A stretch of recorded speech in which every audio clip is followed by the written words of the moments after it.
Selama arus mudik Lebaran, KAI Divre 3 Palembang menyiapkan 56.000 kursi untuk penumpang kereta di berbagai tujuan.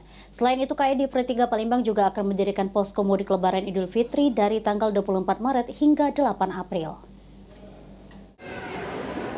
Mudik Lebaran Idul Fitri 1446 Hijriah di depan mata. KAI Divre 3 Palembang pada mudik Lebaran kali ini menyiapkan kursi untuk penumpang kereta sebanyak 56.000 atau per hari mencapai 2.000. Sampai tanggal 18 Maret lalu, menurut manajer Humas KAI Divre 3 Palembang, jumlah kursi penumpang kereta api ke berbagai jurusan yang telah dipesan oleh calon penumpang sebanyak 83%.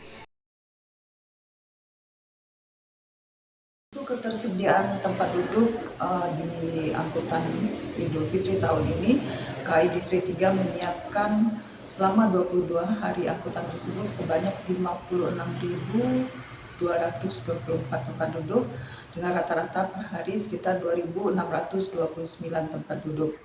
KAI Divre 3 Palembang juga menurut Aida, selama masa arus mudik Lebaran kali ini akan mendirikan posko yang dimulai dari tanggal 24 Maret hingga 8 April mendatang. Tim Liputan PAL TV.